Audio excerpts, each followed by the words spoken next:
and we shall give you space. Parliament recently considered a report of the Sectorial Committee on Human Rights presented by Chairperson Fox Odoi. The Human Rights Committee was tasked to investigate the status of human rights in Uganda from the period of January 2020 to June 2022. Among the tasks on the menu was to ascertain why a section of royal guards of the Omusinga have continued to be on remand in prison. The government must at all times be in a position to account for every single citizen and every single alien in our jurisdiction. Parliament, chaired by Deputy Speaker Thomas Tayebwa, considered the report which condemned the continuous actions of incarcerating suspects for a period against the Constitution of Uganda. So we take the position that you are incarcerating an innocent person because that's what the Constitution says. The report also pins both private and public players engaging in torturing suspects and also behind disappearances of some people. MP Fox Odoi asserts in his report that torture is an impunity which must be dealt with. There is sufficient legal regime to deal with torture, and the committee holds the firm view that torture must be a thing of the past. We actually recommended that the DPP should not sanction any charge of a person who has been tortured. The Human Rights Report is among dozens of recommendations considered by Parliament to the executive, but similar challenges have continued to surface, which in turn puts the August House in an awkward situation. Therefore, I want to urge members of Parliament that whenever we pass resolutions, actually they should be compiled into like a booklet, such that we keep checks and balances, because that is the work of Parliament. You keep checks and balances of how the executive is implementing most of these things. But how best can this situation be reversed? We are monitoring closely, and I want to appeal to all committees that present their reports on the floor to ensure that they actually follow up when the timelines expire.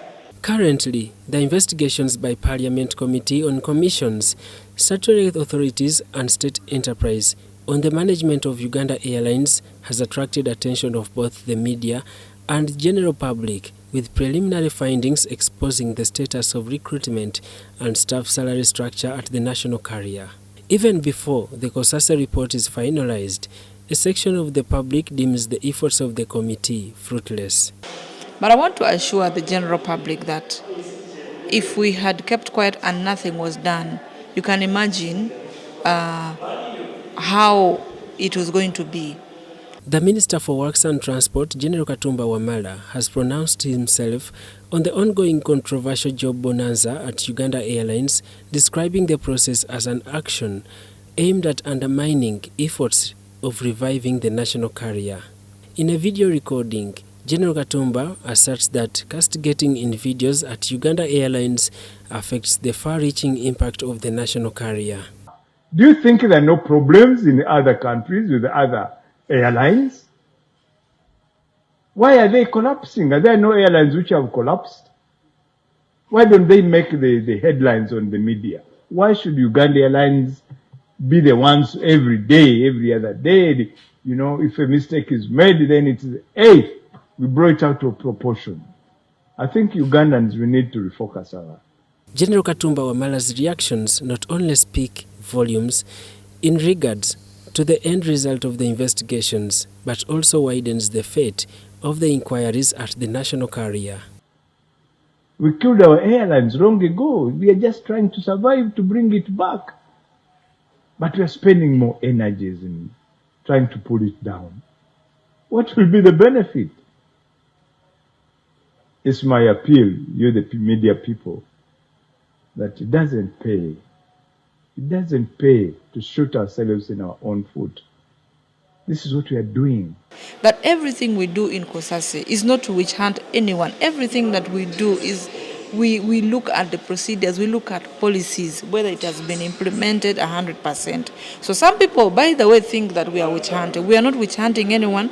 We are there to save the taxpayers' money. And trust me, it's not going to just die silently. The ball is still within the Parliament's court to ensure that its mandate to play an oversight role is objective, not compromised, and for national good. Let them act on our recommendations. This Treasury memorandum that is laid before Parliament is not just for play, it is supposed to be acted upon. Daniel Mugoya, Gloria Gutabinji, UBC.